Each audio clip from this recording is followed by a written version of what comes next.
Welcome to Advanblack's YouTube channel. I'm Steve, service technician for Advanblack, and today I'm going to be showing you how to install our brand new fat tire kit. Now this bike I had already previously installed a fat tire kit from years ago. It's probably been on there for about 5 or 6 years now. But today from Advanblack we're going to be installing the fat tire fender and the fat tire fork cam. Now years ago when the fat tire kits came out, you had to change your fork legs. You don't have to do that anymore with these kits. We have a fender now that's designed to work with the stock OEM fork leg. Now a lot of these bikes come with brushed fork legs.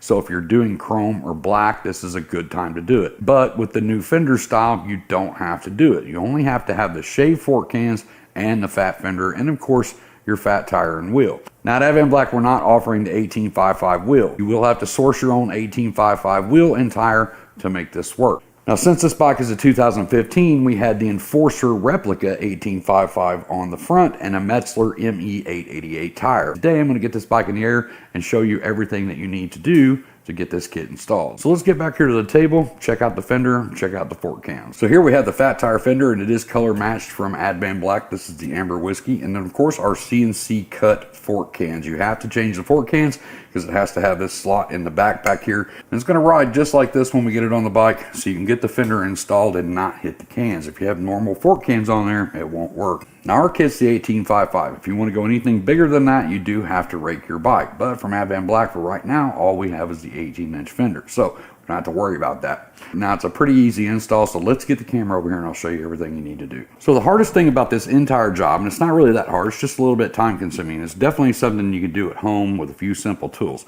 But the hardest part about this job is changing out these fork cans. Because these are mounted and then the fork legs run up through here when they're mounted to the triple tree, you can't simply just take your tire off and then pull these off, right? So we have to pull the tire off and we have to pull the fork legs out, and then we can remove these and install the new ones. Now this fender fits the 14 to 23 non-CVO. If you have the 23.5 CVO, 24 and newer bike, we have a different fender for that. And I have an install video for that over on the Sick Bagger YouTube channel that'll be released shortly after this video. Now once again, we're just going to be doing this on a road glide for now. There are other videos online that show you how to do a street glide. It's pretty much the same process. It's just getting to the fork bolts is a little bit different, but on the road glide, all we have to do is start by taking off these two back pieces around our gauge cluster, and we don't even have to remove this one. We can just pull it forward a little bit, slip a wrench in there, and we can get to that. So that's the first thing we're going to do. You got the front piece, and then you get the two back pieces that clip together. You've got a Torx head screw right here on each side. We're going to remove those.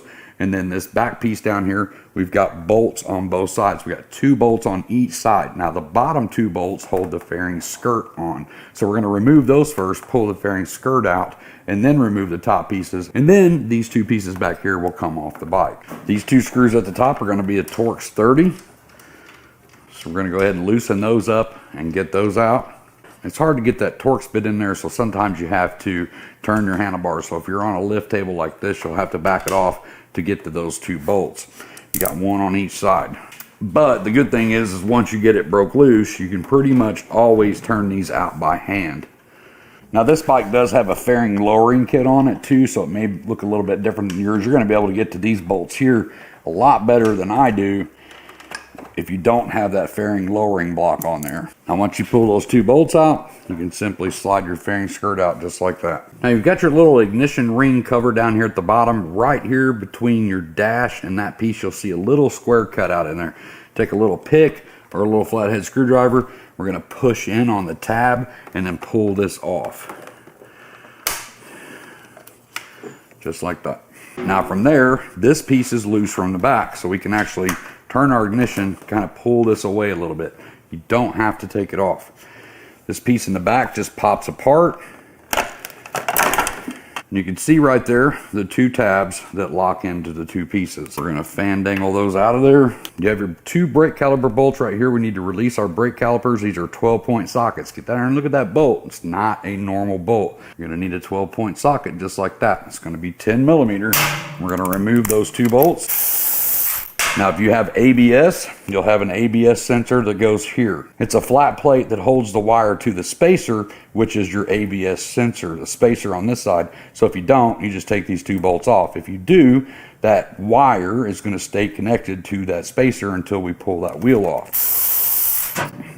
We're just going to take this, slide it off the rotor, and we're going to double it back around our engine guard and set it right there. Now you can tie these off. If you got wire, you can put them in bags, whatever you have, just get them out of the way. Same thing to the other side of the bike. Now that you have your calipers off, you would go ahead at this point and take your stock fender off. 4 bolts right here, very easy to do. Take those 4 bolts out, slide your front fender out. Now over here on your axle, it's going to look a little bit different than mine. I started pulling it before I realized that I have a flush axle on here. It's going to be different than yours. But if you have the stock axle, it's just as easy. One side you're going to have a knob piece with a hole in it. The other side you're going to have a nut. Stick a screwdriver or something through that hole to hold one side, bust the nut off, pull the axle out. First thing we're going to do is remove this pinch bolt. That's a 6mm hex, so we're going to pull that out. Then we're going to switch over and finish pulling out our axle here.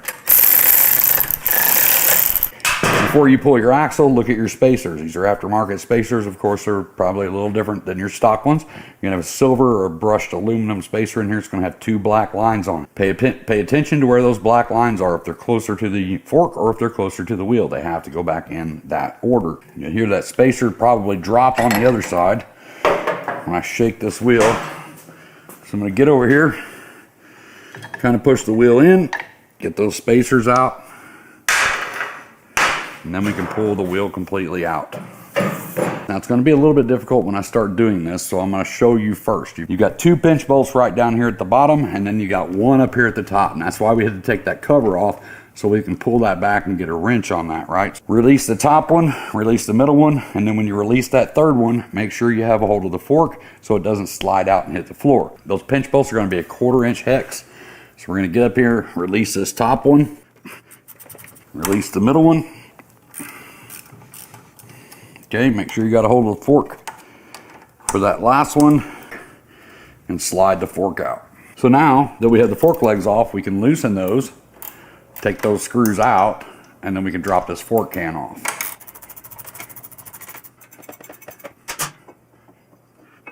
Take that fork can out. So there's no left or right side on these fork cans. They're both the same. All we have to do is add a little blue Loctite to our screws and put these back in. Just takes a little bit right on the end. You want to make sure the cutout is towards the tire. So we're going to pull this up into place. Now we can slide our fork back up in. Now when you're setting your fork leg up in the tree, we're going to pull this all the way up until you see the cap, right? You see the cap coming out of the top. You want about a nickel's worth of fork leg showing with the cap. So I'm going to try to stay back here so I can stay out of your way. It's going to stick out more on the front side than it is the back side because it's at an angle. So on this back side back here, you want about a nickel's worth of this fork actually showing. We're going to get in here and tighten one of these up so it stays in place. Just snug these up right now. Now we're going to torque these bolts 14 to 18 foot-pounds. Anytime that there are 2 pinch bolts side by side like this, you want to make sure you go back and forth on these. You can get this one to torque to spec and this one to torque to spec, and I guarantee you when you go back to this one, you're going to have to hit it again. So we're going to do that 2 or 3 times on the bottom until we hit that 14 to 18. There's one. Go to the bottom bolt.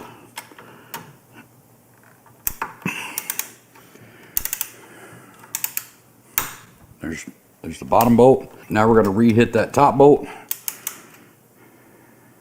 can see how much that moved before it actually clicked. So that's why it's important to do it back and forth. Go up here to the top bolt. Get 14 to 18 on this one. Right there. All we want to do now is repeat that process on the other side of the bike. So I'm going to cut the camera, go ahead and do the other side of the bike, and then we'll reassemble it with the fender. So when you're doing a fat tire fender, it's not as easy as just rolling the wheel back on and then sliding your fender back in. Remember, the fender is notched out right here for the fork legs. So that means the fender has to go on from the bottom up. We need to hold that in place, get a couple of bolts in, then we can lower it back down and put our wheel and tire on. The first thing we need to do is take our fork legs and spin them backwards, right? You're just spinning the bottom piece on the top piece. It's okay to do that. So we're going to spin these backwards. We're going to run this fender right up like this, right? Now I'm going to hold this right in the middle. Now we're up past these fork bolt positions. And we're going to turn these back in. Then we can lower it down, grab one of our fork bolts. We're going to get that in place on that side. We're going to get this on place on this side. So the next trick is just to barely put your bolts on enough to hold the fender, right? We don't want to cram them all the way through because our tire is wide also. And a lot of times these tires, when you're letting your bike back down onto the wheel, the tire is going to hit those bolts if you've got them protruding all the way out. So we just barely put them in there and we catch the fender. And the weight of the fender is enough to usually hold it. You don't have to worry about this thing falling when you're setting your wheel. I'm going to bring our wheel up into place. And hopefully we got it just enough right there to get that in. Now we're going to slowly let this back down. And once we get those bolt holes past the edge of that rim, we can go ahead and secure our fender. And we can get our nuts on the back side. Put your spacers back in. From there, we're going to take our axle. From there, we're going to take our axle. I'm going to clean off all the old anti-seize that was on there. Get that cleaned up. Stuff I use is Permatex anti-seize lubricants in the silver. You can use the copper. It really doesn't matter. You're going to put a thin coat of that. And yes, I do wear gloves when I do anti-seize because when you put anti-seize on something, it goes everywhere.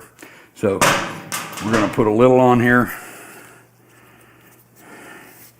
and just use my whole glove to put that on the axle. We don't want any on the threads. We just want it on the axle.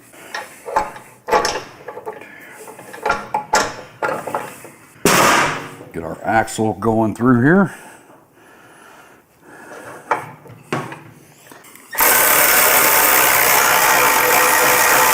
Front axle nut's going to be 70 to 75 foot-pounds. Put your pinch screw back in. 18 to 22 foot-pounds on this one. We'll take a flathead screwdriver and we're going to push our calipers apart just a little bit.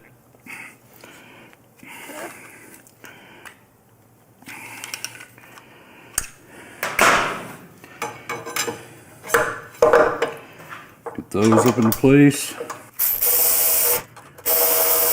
28 to 38 foot-pounds on these two bolts. Repeat that same process on your caliper on the other side.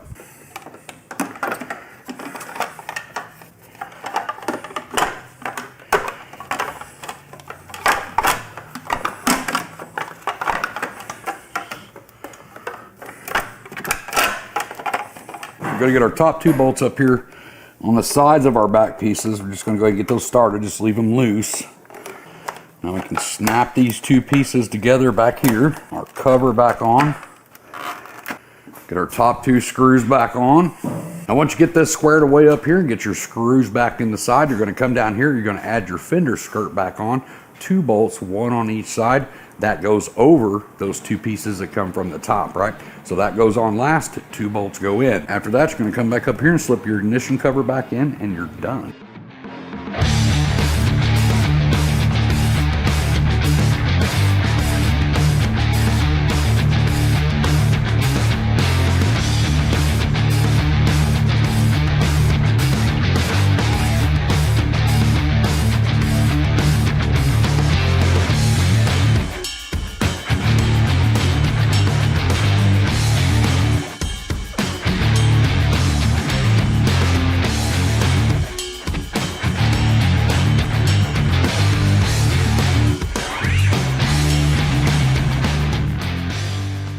So that's it on the color matched fat tire kit and cans from Advanblack. Like I said, a lot of steps in there, but super easy to do. As long as you got a few basic tools in your garage, you can get this done. If you want to get your hands on this, I'll put a link down in the description. The first 3 days that this video is on YouTube, you'll either have to go through an authorized dealer or wait for the link down in the description over to the parts on the website. If you have any questions on this install or the fat tire kit in general, leave in the comment section down below. I've been running a fat tire for almost 6 years now. I had a lot of experience with it, all the way back to the original fat tire kit to the kits that we have now. They're a lot easier to install. So a lot of experience with the fat tire. So if you have any questions on any of it, leave in the comment section down below. I'll try to help you the best that I can. I'm going to get out of here and get myself cleaned up. I hope to see you in the next video, but until then, as always, be safe, keep your knees in the breeze.